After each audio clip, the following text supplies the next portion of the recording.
Alors, ce dimanche, c'est un culte particulier. C'est un culte prophétique. Est-ce qu'on connaît un peu le prophétique ici? Le prophétique, c'est l'activité liée au prophète. Lorsqu'on parle de la mécanique, on voit que c'est une activité liée aux mécaniciens. Lorsqu'on parle du pastoral, on voit directement un pasteur. Lorsqu'on parle de l'évangélique, on voit directement l'évangéliste. Mais lorsqu'on parle du prophétique, on voit directement la vie du prophète. C'est tout ce qui concerne la vie du prophète. Mais ce matin, Dieu ne veut pas que tous nous soyons des prophètes. Mais Dieu veut que nous puissions élever un peuple prophétique. Dieu veut que dans cette église, qu'il y ait des hommes prophétiques. Dieu veut que dans cette église, qu'il y ait des femmes, des enfants prophétiques.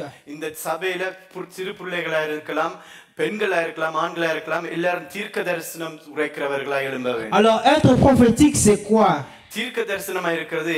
Être prophétique, c'est pouvoir s'aligner à la fréquence de Dieu.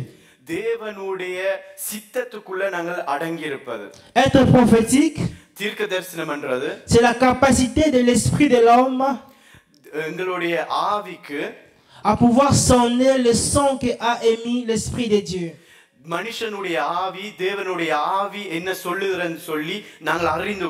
C'est comment ton esprit est en train de capter le son de l'esprit de Dieu. Parce que Dieu parle. La Bible déclare dans Job, Dieu parle tantôt d'une manière, tantôt d'une autre. Mais l'homme n'y point garde. Ça veut dire que Dieu parle chaque jour. La question que je vais te poser ce matin,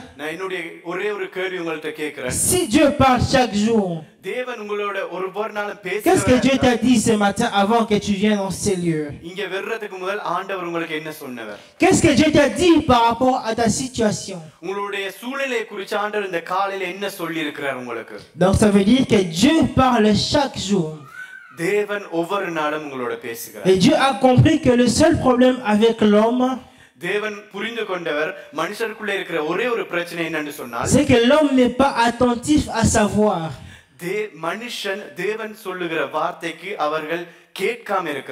L'homme ne prend pas le soin d'écouter ce que Dieu dit. Ça veut dire quoi?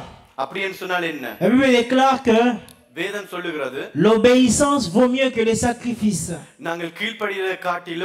Quand Dieu parle, l'homme n'obéit pas. C'est pourquoi tu es encore en train de souffrir. Parce qu'il y a longtemps, Dieu t'avait parlé de ta situation. Dieu t'avait donné les mécanismes pour sortir de cette situation. Mais par ton manque d'écoute, tu es en train encore de souffrir dans cette situation. Amen. Amen. Amen. Amen. Alors sans plus tarder, on va prendre nos Bibles. On va prendre 2 Rois chapitre 4. Je m'excuse, la lecture sera un peu longue, mais c'est pour bien vous faire comprendre ma pensée.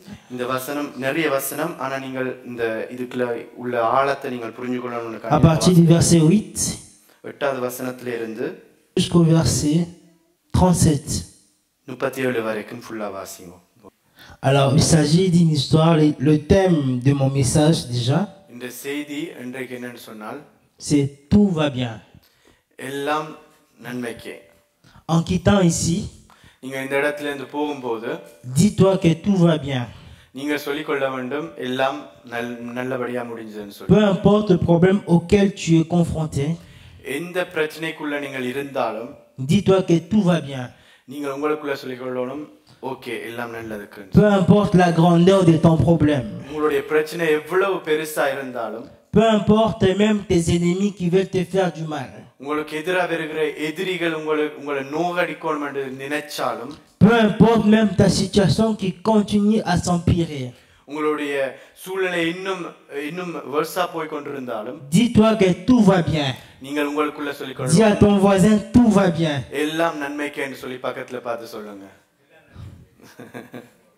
C'est le thème de mon message. Pourquoi tout va bien? Cette histoire nous parle d'une femme. L'histoire se passe à Sunem. Et les habitants de Sunem, on les appelle les Sunamites. Et cette femme particulièrement, elle était une Sunamite. On l'appela la femme Sunamite.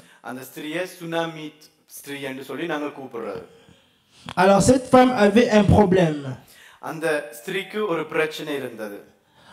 Et son problème c'était quoi? L'âge avancé. Et elle n'avait pas d'enfant. Et la Bible nous montre comment elle était dévouée à servir Dieu. Et elle craignait le Seigneur. Et la Bible dit que c'était une femme de distinction. Et elle vit un homme qui passait. Et cet homme c'était Élisée. Élisée c'était un prophète. Vous savez, à l'époque,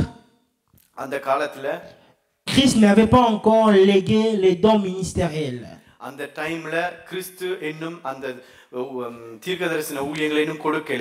Parce que le don ministériel est venu avec Jésus-Christ. Quand je parle du don ministériel, je parle des 5 dons ministériels que Christ a donné à conférer à l'Église. Dans Éphésiens, il est dit, il a donné aux uns comme apôtres, comme prophètes, comme pasteurs, comme évangélistes et comme docteurs. Apôtres, le rôle de cette main, de ces doigts, j'allais dire. La particularité avec ces doigts, c'est que c'est le seul doigt qui peut toucher les 4 doigts qui restent. Voilà pourquoi l'apôtre a la possibilité de prêcher comme un prophète. A la possibilité de parler comme un évangéliste. A la possibilité de parler comme un docteur. A la possibilité de parler comme un pasteur. Et deuxièmement, il a donné aux uns comme prophètes.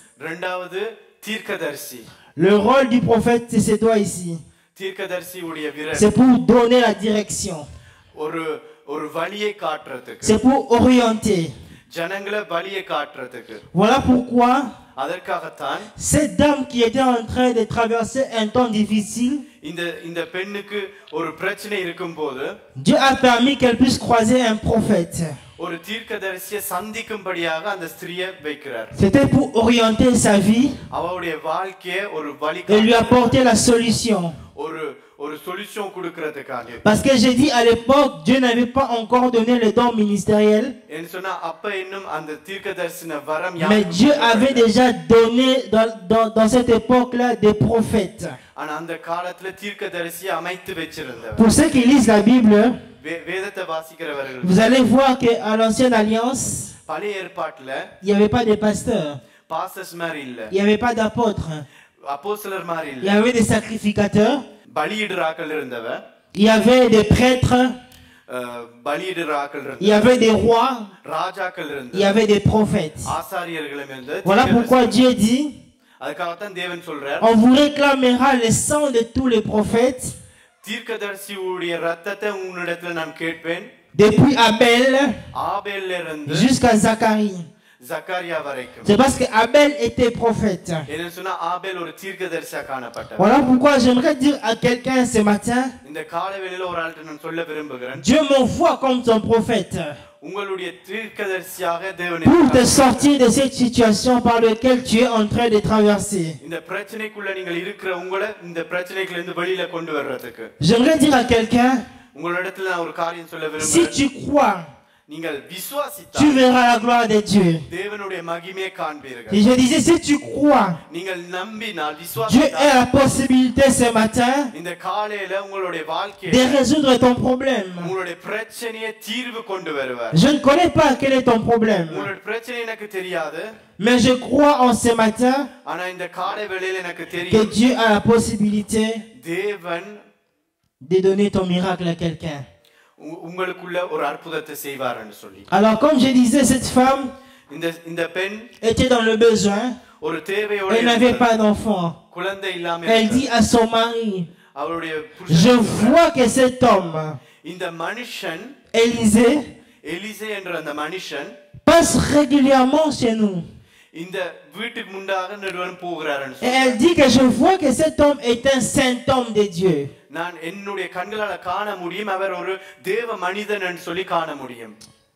Par le regard, elle a vu en Élisée un saint homme de Dieu. Ça veut dire quoi? Ça veut dire que il y avait des gens dans la ville, dans les quartiers qu'elle habitait, qui voyaient différemment Élisée qui passait. Vous savez, Élisée à l'époque, Élisée était chauve. Il n'avait pas de cheveux. Certainement les gens qui passaient se moquaient de lui. Mais comment cet homme qui passe est chauve, alors que tout le monde a des cheveux? Donc d'autres personnes qui regardaient Élisée se moquaient d'Élisée. Mais elle, au-delà de la moquerie des autres, elle a vu derrière un homme qui était chauve. Elle a su voir un saint homme de Dieu. Pourquoi cet homme, cette femme, j'allais dire, a pu vivre son miracle? C'est au travers de son regard. Elle a dit, je vois que cet homme qui passe est un saint homme de Dieu. J'ouvre la parenthèse. Quand elle a vu un saint homme de Dieu, elle a dit à son mari, dressons à ce prophète, on va lui dresser une chambre dans notre maison. Comme ça, à chaque fois qu'il reviendra de la montagne, il viendra se reposer chez nous. On va lui mettre aussi un chandelier, comme ça il va passer ce temps de prière chez nous à la maison. Alors qu'elle était dans le besoin, elle traversait des temps difficiles. Vous savez, c'est dur hein, d'être marié et de ne pas concevoir. Arriver à un certain âge, de ne pas concevoir. Et cette femme, ce qu'elle avait besoin, c'était un enfant. Elle a dit, je vais nourrir ces prophètes chez moi à la maison. Je vais prendre cet homme de Dieu. Je vais le mettre chez moi à la maison. Elle a posé un acte prophétique. Pourquoi? Parce que le culte de ce matin, c'est un culte prophétique. Le prophétique peut te permettre de faire des gestes que les gens ne comprennent pas. Mais toi, tu sais pourquoi tu poses ces gestes. Le prophétique peut te permettre en tant que femme. Tu es là, tu es marié, mais tu n'as pas d'enfant. Mais pendant que l'homme de Dieu est en train de prêcher, tu es en train de déclarer sous ton ventre qu'en quittant ce culte, je suis en train de recevoir mon enfant. C'est ça le prophétique. C'est capable d'être aligné à la fréquence de Dieu. Or, Dieu dit que dans mon pays, il n'y aura pas de femmes stériles.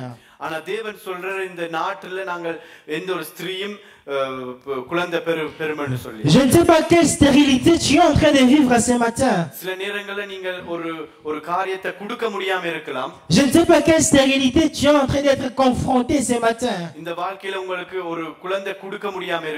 Peut-être tu es en train de traverser un temps de sécheresse. Peut-être tu es en train de traverser un désert. Mais Dieu m'envoie ce matin pour t'annoncer une nouvelle saison. Et te dire que ce désert n'est pas là pour longtemps. Oh, je déclare, je te vois sortir de cette situation. Je vois Dieu te sortir de ces problèmes. Je vois Dieu sortir de ces problèmes. Il y a des personnes qui viennent à l'église, qui adorent Dieu, qui servent Dieu, mais les gens ne connaissent pas ce par quoi il est en train de traverser. Les gens ne savent peut-être même pas où il dort, alors qu'il traverse des temps difficiles.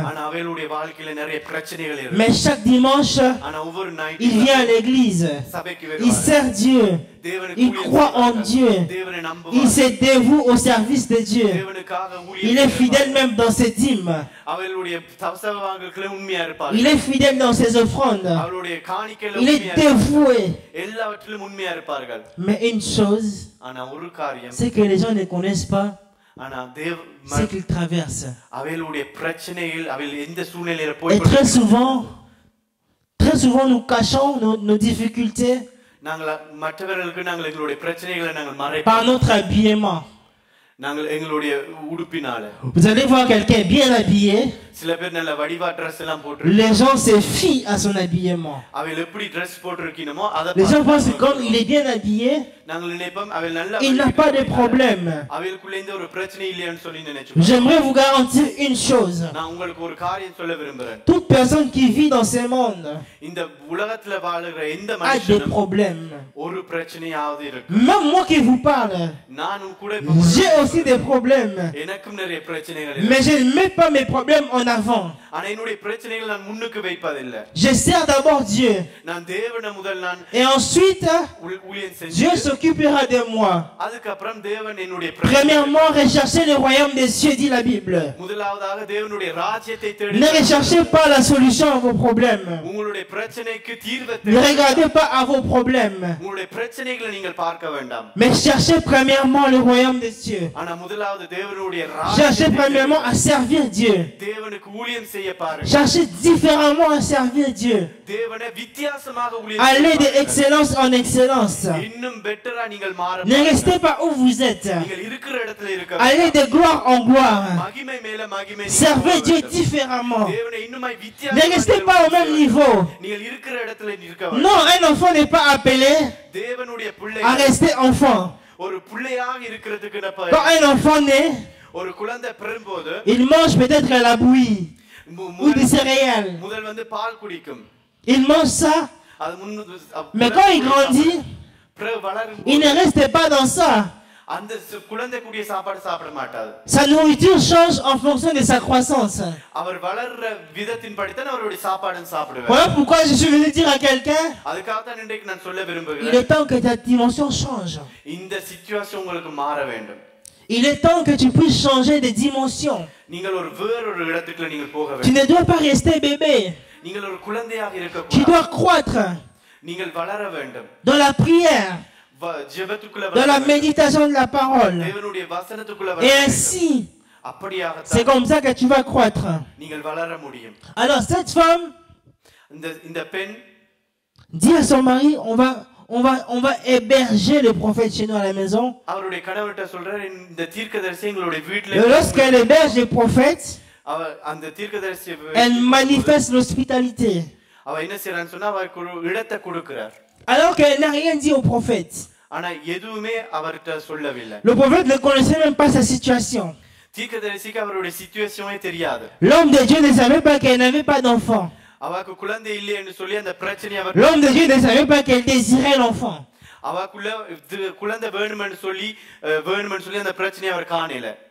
Elle a dit quoi? Tout va bien. Tout va bien. Comme j'ai dit, c'est le thème de ma prédication ce matin. Tout va bien. Peu importe ton problème. Peu importe ce par quoi tu es en train de traverser. Tout va bien. Parce que ta destinée est entre les mains de Dieu. Oh, ta destinée a déjà été écrite. Dieu maîtrise ta destinée. Dieu maîtrise même ce par quoi tu es en train de traverser. Voilà pourquoi j'aimerais dire à quelqu'un ce matin, ton problème a un début, mais ton problème aussi a une fin. Seul Dieu n'a pas de fin. Mais ta situation a une fin.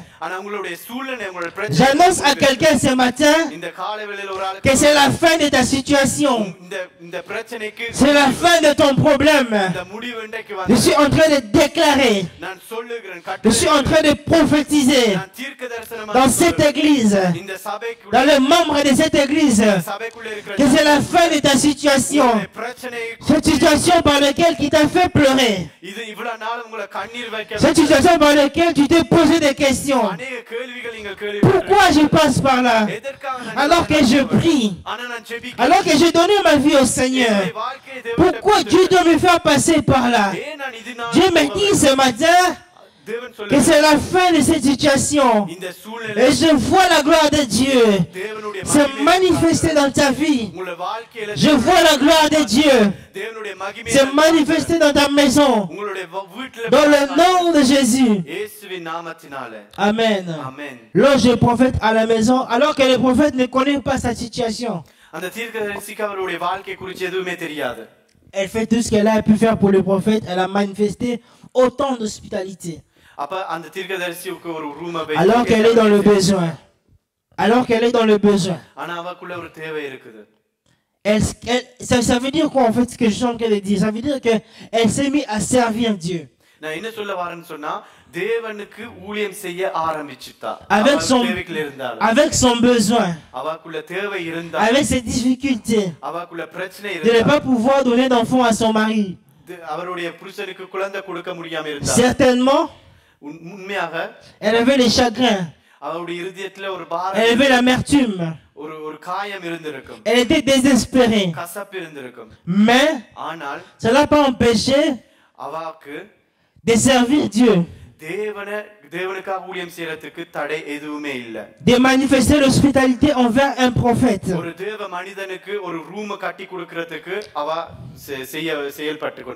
Elle s'est dit, comme je n'ai pas ces problèmes, je n'ai pas la solution à ces problèmes, je vais prendre Dieu, je vais les mettre dans ma maison. Je vais prendre Dieu qui s'est formé une chair.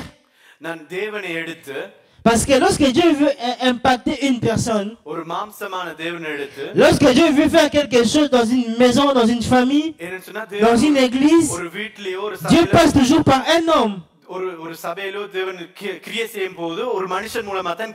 Voilà comme le peuple d'Israël pris en captivité en Égypte par Pharaon. Ils ont traversé les déserts. Des temps très difficiles. Alors pour délivrer son peuple, Dieu s'est choisi un homme qui est Moïse. Moïse était le canal par lequel Dieu est passé pour délivrer Israël. Parce que j'ai dit, lorsque Dieu veut changer quelqu'un, lorsque Dieu veut délivrer une personne, Dieu passe toujours par un homme. Et Dieu m'envoie ce matin comme cet homme pour délivrer toute une nation, pour apporter la délivrance. Je ne sais pas quels sont les liens de ta famille. Quelles sont les lois même de ta famille. Mais Dieu m'envoie ce matin pour apporter la délivrance. Amen. Amen. Alors je vais continuer dans mon enseignement. Comme cette femme a manifesté l'hospitalité, le prophète il pose la question, après tout ce que tu as fait pour nous, après tout ce que tu as fait pour moi, qu'est-ce que je peux faire maintenant pour toi? Dois-je parler de toi auprès du roi? La femme dit non, mon serviteur. La femme qui était hébergée n'a pas d'enfant. Et le prophète commence à dire,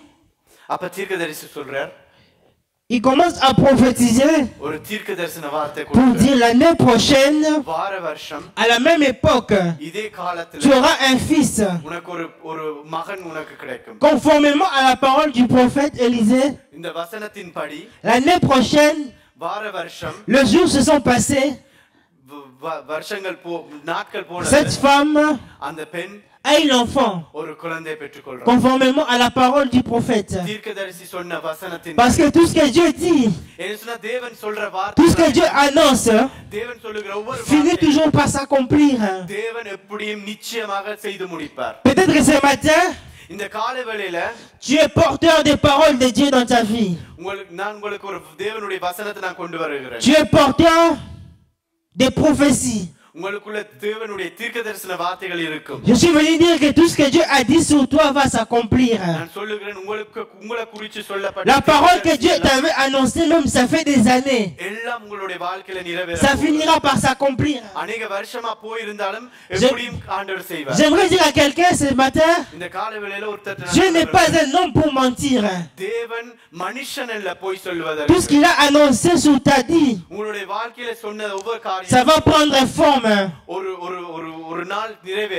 y a des personnes qui ont des promesses de Dieu qui ont reçu ça fait 10 ans. Ça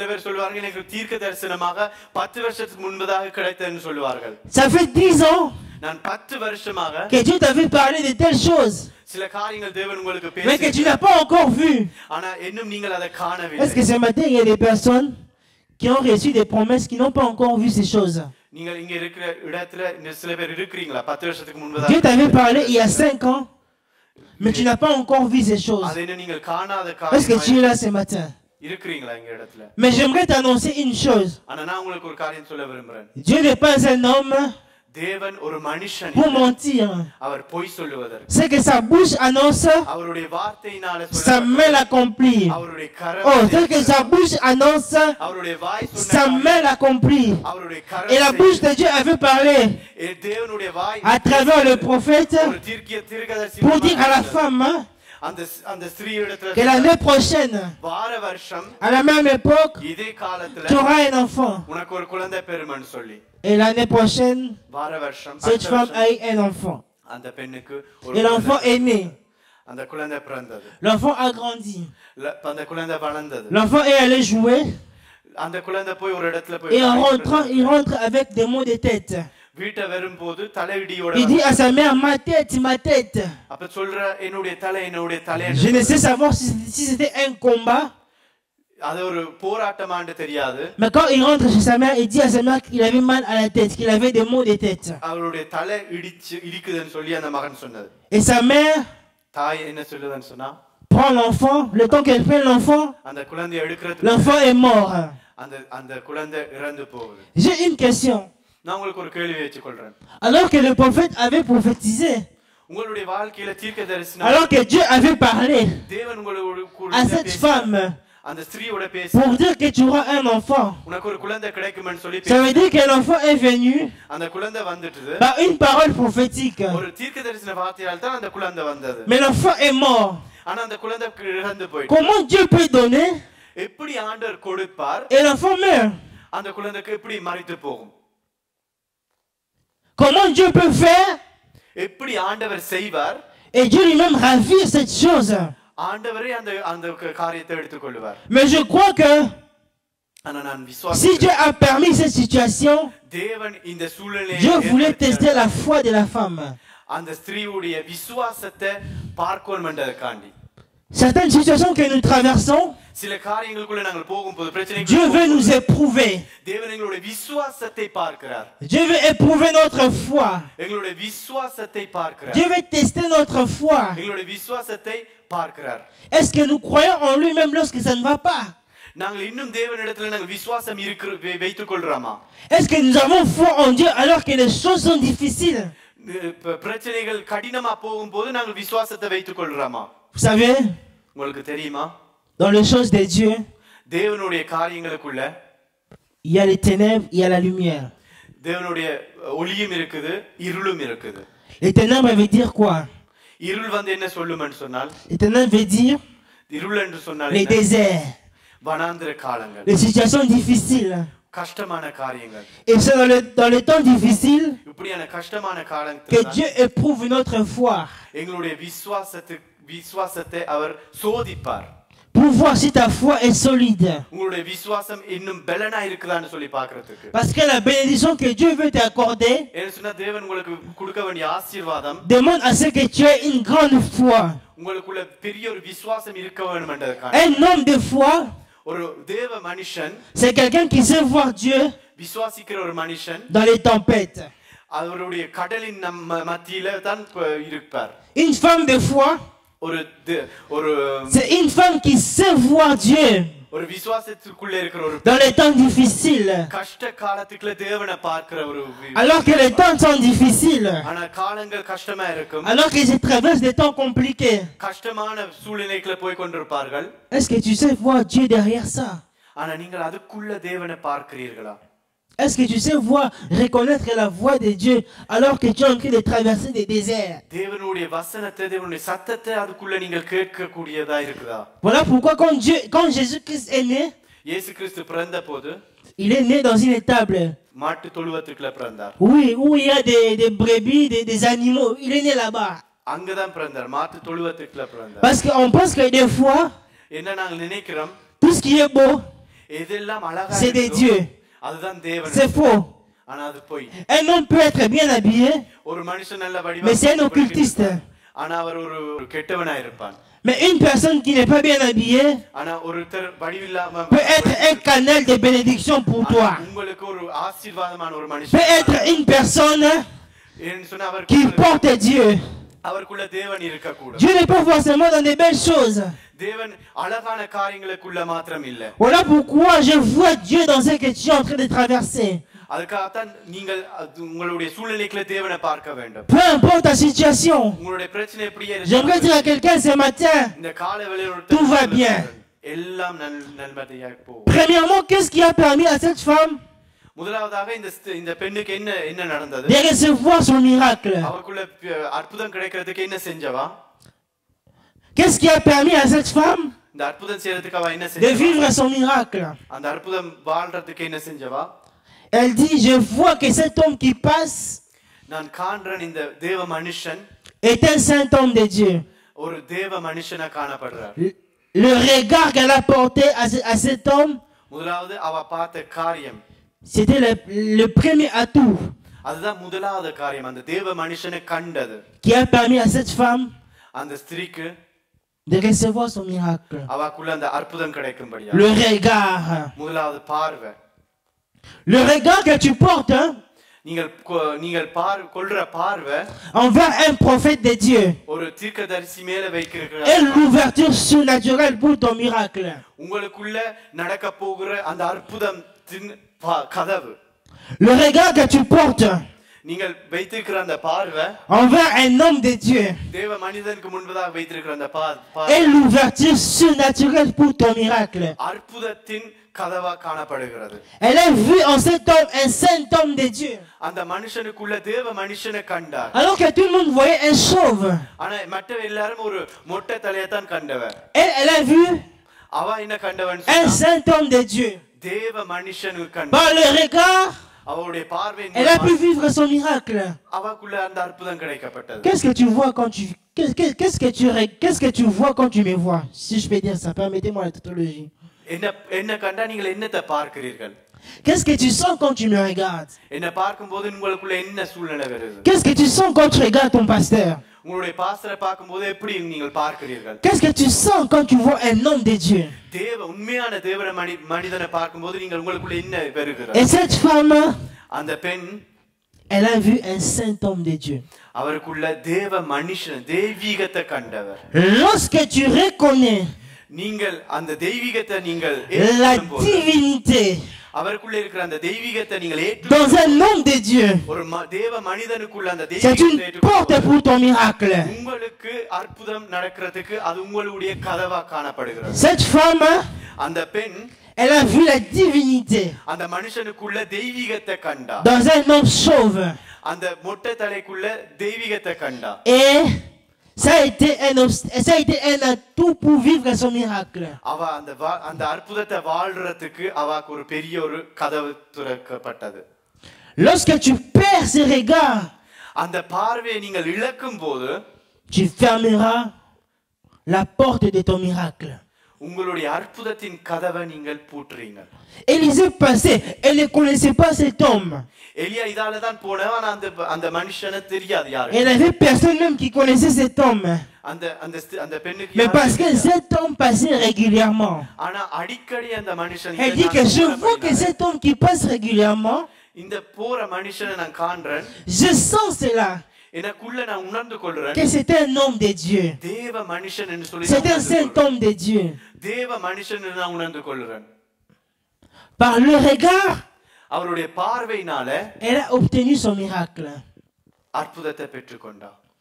Lorsque tu vas perdre நீங்கள் தோக்கும்போது un regard considérable உங்களுடைய பார்வை நீங்கள் தோற்கும்போது envers un homme de Dieu, தேவ மனிதனை பார்க்கிற அந்த பார்வை envers même ton pasteur, உங்களுடைய பாஸ்டரை நீங்கள் பார்க்கும்போது tu fermeras la porte des miracles dans ta vie. உங்களுடைய வாழ்க்கையின் அற்புதத்தின் கதவை நீங்களே பூட்டிக் கொள்றீங்க. Parce que lorsque Dieu veut bénir quelqu'un, என்ன சொன்னா ஒரு மனுஷனை ஆசீர்வதிக்கிறது Dieu passe toujours par un homme. ஒரு மனுஷன் மூலமா தான் ஆண்டவர் போவார். Quand on prie Dieu, நாங்கள் தேவனை நாங்கள் ஆராதிக்கும்போது Dieu ne va jamais descendre. அவரை நாங்கள் ஜெபிக்கும்போது அவர் உடனே இங்கே கீழ இறங்கி Dieu va porter le corps d'un homme.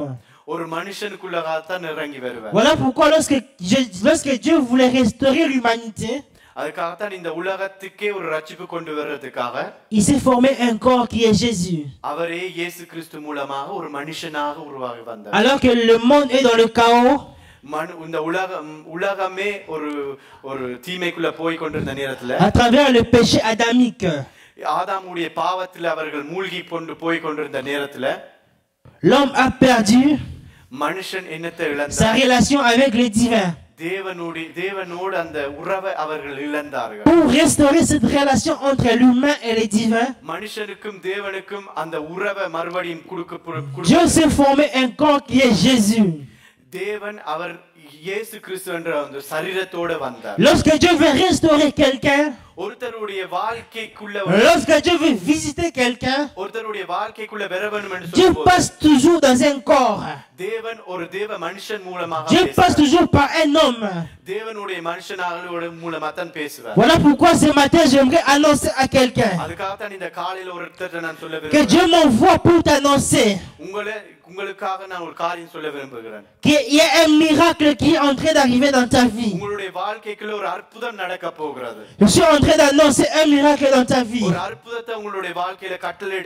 Je ne connais pas ton problème. Je ne connais pas ta situation. Mais je viens annoncer un miracle dans ta destinée. Je suis en train de prophétiser dans ta vie un miracle de 24 heures. Dans le nom de Jésus. Et cet enfant est né. Cet enfant est mort après. Moi maintenant c'est ici que je vais entrer dans mon message. Alors que cet enfant est mort, cette femme ne stresse pas. Cette femme n'a pas d'inquiétude. Cette femme n'est pas soucieuse. Cette femme ne pleure pas. Elle prend l'enfant. Elle dépose l'enfant dans le lit du prophète. Parce que j'ai dit au début que cette femme avait déjà dressé une chambre pour le prophète. À chaque fois que le prophète revenait de la montagne, le prophète venait chez la dame pour se reposer. Elle a posé un acte prophétique. Je veux prendre mon enfant qui est mort. Je vais le déposer dans les lits du prophète. Elle a posé un acte prophétique. Les actes prophétiques déclenchent Dieu. Les actes prophétiques apportent le miracle. Les actes prophétiques, alors qu'elle est en train de traverser des temps difficiles, elle dépose l'enfant dans le lit du prophète. Elle va à la montagne où il y avait le prophète. Je pense que comme toute femme, lorsque ton enfant vient de mourir, tu seras pressé d'amener l'enfant à l'hôpital. Tu seras même en train de pleurer. Alors que ton enfant vient de mourir. C'est normal que tu pleures. Et ce que j'aime, c'est qu'elle avait qu'un seul enfant. Son unique enfant vient de mourir. Elle ne pleure pas. Elle ne stresse pas. Elle n'est pas soucieuse. Parce qu'elle sait par quel canal elle a eu l'enfant. C'est par la parole prophétique du prophète qu'elle a eu l'enfant. Parce que derrière les paroles prophétiques se cache la vie. Partout où il y a la mort, lorsque un prophète arrive, il y a la vie qui vient. Voilà pourquoi je suis en train de prophétiser. Partout où il y avait la mort dans ta vie, partout où il y avait la sécheresse, partout où il y avait la stérilité, je déclare la vie au nom de Jésus. Je déclare la vie. Partout où il y a des choses difficiles dans ta vie, peu importe ce que tu traverses, je suis en train de déclarer la vie. Dans le nom de Jésus. Et cette femme va à la montagne. Elle va voir le prophète qui avait prophétisé. Elle dit prophète. Avant même de rencontrer les prophètes, il y a les fils des prophètes, donc les enfants spirituels du prophète. Qui lui pose la question, pourquoi tu vas à la montagne? Est-ce que c'est le jour du sabbat? Est-ce que c'est dimanche? Est-ce que c'est un jour spécial aujourd'hui? Elle dit quoi? Tout va bien. Tout va bien. Mais j'ai un problème avec cette femme. Son enfant vient de mourir. Son seul enfant. Mais tu dis que tout va bien. Comment tout va bien? Dieu était elle était en train de nous montrer une autre dimension de foi. Que peu importe les situations difficiles, peu importe la mort même qui vient de surgir, ayons foi en Dieu. Ne nous laissons pas culpabiliser par nos problèmes. Ne laissons pas les situations que nous pouvons rencontrer nous envahir. Mais ayons foi en Dieu. Ayons foi à la parole de Dieu. Elle dit tout va bien. Ce matin, j'aimerais dire à quelqu'un, tout va bien. Même si tu es malade, tout va bien. Même si tu arrives à la mort, même si ta situation est en train de s'empirer, tout va bien.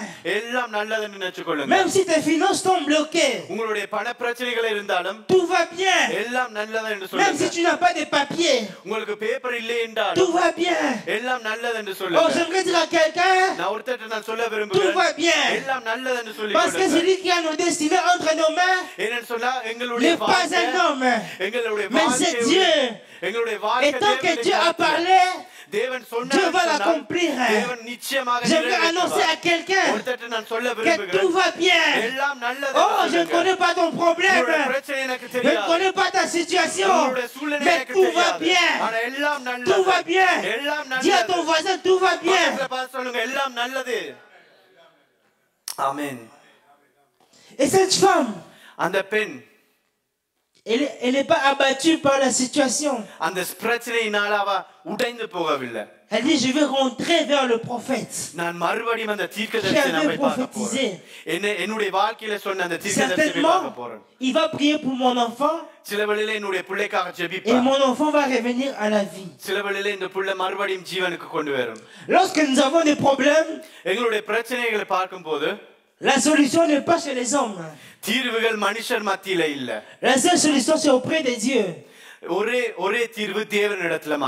Voilà pourquoi toutes les situations que tu peux rencontrer, la solution, il n'y a que Dieu qui en a la solution. Il n'y a que Dieu qui a la solution à ton problème. Les hommes ne peuvent rien faire pour toi. Mais Dieu peut parler aux hommes pour toi. Oh, je répète cela. Les hommes ne peuvent rien faire pour toi. Mais Dieu a la capacité de passer par des hommes pour résoudre ton problème. Voilà pourquoi ne cours pas derrière les hommes. Cours derrière Dieu. Et cette femme avait compris qu'à ce stade ici, les médecins ne peuvent rien faire. Parce qu'il y a des situations que les hommes ne peuvent rien faire. Que la médecine ne peut rien faire. Que même la royauté ne peut rien faire. Que même le président ne peut rien faire. Que même l'argent ne peut rien faire. L'argent ne peut pas acheter le souffle de vie. Cet enfant vient de mourir. Qu'est-ce que l'argent vient faire? Qu'est-ce que l'argent va faire pour résoudre le problème de l'enfant qui vient de mourir? Elle a dit, je vais aller consulter les prophètes. Je vais aller consulter Dieu. Parce que seul Dieu peut résoudre ma situation. Je dis à quelqu'un ce matin, seul Dieu peut résoudre ton problème. Et Dieu ce matin veut résoudre ton problème. Non, je redis autrement. Dieu ne veut pas. Dieu va résoudre ton problème. Si tu crois, si tu as la foi, Dieu va résoudre ton problème. Elle va chez le prophète. Le prophète vient avec la dame, rentre à la maison pour prier pour l'enfant. அந்த குழந்தைக்காக ஜெபிக்கிறதுக்காக le prophète arrive à la maison. அந்த தீர்க்கதரிசி அந்த இடத்துக்கு Il monte à la chambre où il avait l'habitude de dormir. மேல் ரூமுக்கு போறார். Là s'est trouvé l'enfant qui était mort déjà. மரித்து போன அந்த சரீரத்தை பார்க்கிறார். Il ferme la porte. கதவை சாத்திட்டு il reste seul avec l'enfant. அந்த குழந்தையோட தனியா இருக்கிறார். Il commence à prier. அவர் ஜெபிக்க ஆரம்பிக்கிறார். Bible déclare qu'il est monté sur l'enfant, il a commencé à faire des pratiques. அவர் ஒரு சில செயல்களை செய்ய ஆரம்பிக்கிறார். Ça veut dire quoi? Il a commencé à poser des actes prophétiques. அவர் தீர்க்கதரிசனமான ஒரு செயல்கள் செய்ய ஆரம்பிக்கிறார். Je vais ouvrir une parenthèse pour dire à quelqu'un.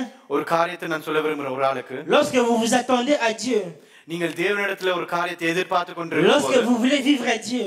தேவனோடு நீங்கள் வாழ விரும்பும்போது. Apprenez à faire des prières avec des actes prophétiques. நீங்கள் கற்றுக்கொள்ள வேண்டிய காரியம் என்னன்னு சொன்னால் தீர்க்கதரிசன செயல்கள் செய்ய ஆரம்பிக்க வேண்டும். Et le prophète vient chez la dame. அந்த தீர்க்கதரிசி அந்த இடத்துல வரா. Il monte dans la chambre, il prie pour l'enfant. அந்த புள்ளைக்காக ஜெபிக்கிறா. Et après l'enfant est ressuscité. உடனே அந்த குழந்தை பெற்று வருது. உயிர் பெற்று வருது. Et après l'histoire finit jusqu'à ce que cette femme commence à bénir Dieu pour la résurrection de son enfant. அப்ப ஆண்டவர் அவ மகிமைப்படுத்துற அந்த நேரத்துல. Alors pour finir, நான் முடிக்கிறதுக்கு qu'est-ce que Dieu veut nous apprendre ce matin? ஆண்டவர் உங்களுக்கு என்னத்தை சொல்லி தர விரும்புறார்? Dieu veut nous apprendre trois choses. மூன்று காரியம் ஆண்டவர் உங்களுக்கு சொல்லி தர விரும்புறார். En quittant ici aujourd'hui, இந்த இடத்தை விட்டு நீங்க போகும்போது il y a trois choses que je vais te donner. நான் மூன்று காரியம் உங்களுக்கு சொல்ல தரேன். La première des choses, முதலாவது tout va bien. எல்லாம் நல்லது. Peu importe les difficultés, உங்களுடைய பிரச்சனை என்னவா இருந்தாலும், peu importe tout ce que tu peux rencontrer comme défi, எந்த பிரச்சனை நீங்கள் சந்தித்தாலும், peu importe ton problème, உங்களுடைய பிரச்சனை எந்த விதத்துல இருந்தாலும், il y a personne en celui qui n'a pas de problèmes. இந்த இடத்துல யாருமே பிரச்சனை இல்லாதவர்கள் இல்ல. Qui n'a pas de problèmes ce matin?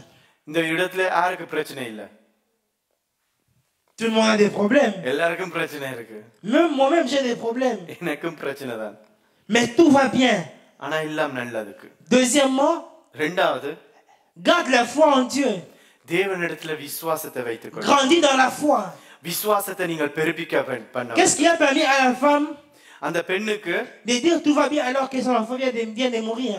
அந்த பெண் அந்த குழந்தை இறந்ததுக்கு பிறகு எல்லாம் நல்லதுன்னு சொல்றதுக்கு என்ன நடந்தது அவளுக்கு? C'est la foi en Dieu. அவளுக்குள்ள அந்த விசுவாசம், தேவனிடத்துல அந்த விசுவாசம் தான். C'est la foi en Dieu qui nous permet விசுவாசம் தான் எங்களுக்குள்ள d'avoir un miracle. ஒரு அற்புதத்தை நாங்கள் பெற்றுக்கொள்ளுவோம். De croire en Dieu même lorsque ça ne va pas. எதுவுமே நல்லதா போகும்போது, நல்லதில்லாம போகும்போது நாங்கள் Même lorsque tu es malade. நாங்கள் வருத்தமா இருக்கும்போது, De croire en Dieu que Dieu peut te guérir. ஆண்டவர் என்ன சுகம் அளிப்பார்னு சொல்லி விசுவாசம் வைத்துக் கொள்றது. Ce matin Dieu m'envoie dire à quelqu'un, இந்த காலையில ஒருத்தர்ட்ட நான் சொல்ல விரும்புகிறேன், garde la foi. விசுவாசத்தை வைத்துக்கொள்ளுங்க. Grandis même dans la foi. இன்னும் விசுவாசத்துக்குள்ள இன்னும் Le வளருங்க. plus important ce n'est pas d'avoir la foi, விசுவாசம் வைத்துக்கொள்றது முக்கியம். mais c'est de grandir dans la foi. விசுவாசத்துக்குள்ள வளர்றது தான் முக்கியம். À quel niveau de foi tu es aujourd'hui avec Dieu? உங்களுடைய விசுவாசத்தின் அளவு என்ன? Est-ce que tu crois encore que Dieu est capable de te sortir de cette situation? இன்றைக்கு நீங்க விசுவாசிக்கிறீங்களா ஆண்டவர் உங்களுடைய சூழ்நிலையை மாற்ற முடியும் என்று சொல்லி? Quelles sont les motivations qui t'emmènent à l'église? இந்த சபைக்குள்ள வர்றதுக்கு உங்களுக்கு என்ன உங்களுடைய முயற்சி? Est-ce que tu viens pour servir Dieu? ஆண்டவர் ஊழியம் செய்யறதுக்காக Ou tu வாரீங்களா? viens simplement pour recevoir de l'homme de Dieu? ஆனா எங்களிடத்துல இருந்து நீங்கள் பெற்றுக்கொள்றதுக்காண்டி வாரீங்களா? Est-ce que tu viens pour adorer Dieu? நீங்கள் ஆண்டவரை ஆராதிக்க வாரீங்களா? Ou tu viens simplement pour que Dieu te donne un miracle à ton besoin? ஆனா உங்களுடைய தேவைக்கு அற்புதம் கிடைக்கணும் என்று சொல்லி On வந்திருக்கிறீர்கள். ne vient pas à Dieu premièrement pour la solution. நாங்கள் தீர்வுக்காக ஆண்டவரிடத்துல நாங்கள் வர்றதில்லை. On vient à Dieu pour rester en contact avec lui. முதலாவது ஆண்டவரோடு நாங்கள் உறவு கொள்றதுக்காக தான் நாங்கள் வரோம். Parce que Dieu connaît et Dieu maîtrise notre vie. என்ன சொன்னா எங்களுடைய வாழ்க்கை அனைத்தும் தேவனுக்கு தெரியும். Chaque saison, chaque chapitre de notre vie, எங்களுடைய Dieu le வாழ்க்கை connaît. எல்லா காலத்தையும் Et lorsque nous restons attachés à lui, அவரை நாங்கள் பற்றி பிடித்திருக்கும் போது nous ne sommes pas surpris par les événements. நாங்கள் எந்த ஒரு சூழ்நிலையை பார்த்து நாங்கள் ஆச்சரியப்படக்கூடாது. Voilà pourquoi ce matin, j'aimerais dire à quelqu'un, அதுக்காகத்தான் இந்த காலை வேளையில சொல்ல விரும்புகிறேன், garde la foi. நீங்கள் விசுவாசத்தை வைத்துக் கொள்ளுங்கள். Aie la foi. நீங்கள் விசுவாசத்தை காத்துக் கொள்ளுங்கள். Même lorsque tu es en train de pleurer. நீங்கள் அழுது கொண்டிருந்தால் கூட. Même lorsque ta situation te fait mal. அது உங்களுக்கு கடினமா இருந்தால் கூட. Crois que au ciel il y a un Dieu. வானத்துல ஒரு தேவன் இருக்கிறான்னு சொல்லி விசுவாசிக்க வேண்டும். Qui est capable de dire un mot à ta situation. அவர் உங்களுடைய சிச்சுவேஷனை பார்த்து ஒரு வார்த்தை சொன்னால் போதும். Crois que au ciel il y a un Dieu. வானத்துல ஒரு தேவன் இருக்கிறார். Qui est capable de changer les saisons de ta vie. உங்களுடைய வாழ்க்கையின் காலத்தை நேரத்தை மாற்றக்கூடியவராய் இருக்கிறார். En ce dimanche prophétique, இந்த ஞாயிற்றுக்கிழமை தீர்க்கதரிசனமான ஞாயிற்றுக்கிழமையில crois que Dieu veut te visiter. தேவன் உங்களை சந்திக்க வேண்டும்னு சொல்லி நீங்கள் விசுவாசிக்க வேண்டும். Crois seulement. நீங்கள் விசுவாசித்தால் மாத்திரம் போதும். La Bible déclare heureux ceux qui croient என்ன வேதம் சொல்றது? sans avoir vu. காணாமல் விசுவாசித்தவர்களுக்கு un homme une femme de foi.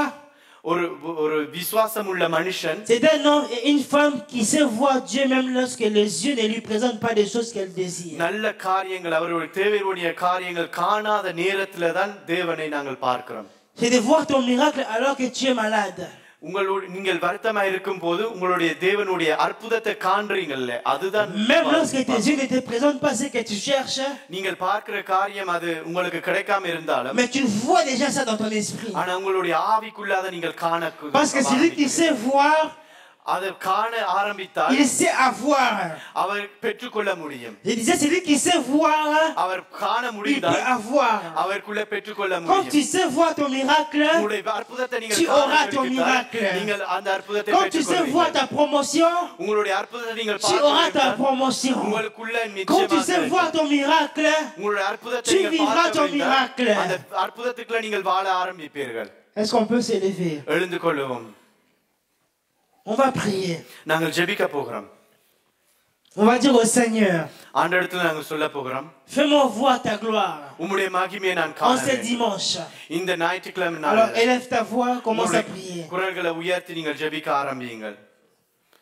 உம்முடைய ஜனங்களை பாரும் ஆண்டவரே. Que ta gloire descende dans ces lieux. உம்முடைய மகிமை இந்த இடத்துல இறங்கி வர வேண்டும். Que ta gloire les accompagne. உம்முடைய மகிமை இவர்களை கொண்டு நடத்தட்டும். Que ta gloire உம்முடைய மகிமை descende dans les familles. இந்த இடத்துல இந்த குடும்பத்துக்குள்ள சந்திக்கப்படும். Libère ta gloire dans cette église. உம்முடைய மகிமையை வெளிப்படுத்துங்க ஆண்டவரே. Libère ta gloire dans cette église. உம்முடைய மகிமையை அப்பா இயேசுப்பா வெளிப்படுத்துங்க. Père, après mon passage, நான் இந்த இடத்துல விட்டு போனதுக்கு பிறகு que ta gloire soit manifeste dans ces lieux. உம்முடைய மகிமை இந்த இடத்துல மகிமைப்படட்டும். Que les hommes et les femmes de cette église இந்த இடத்துல இருக்கிற ஜனங்கள் voient ta gloire.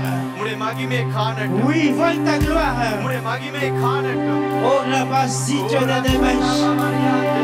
Oh la pluie de songe et pluie de feu. Que le tage et pluie de feu. Que le mandira baba c'était.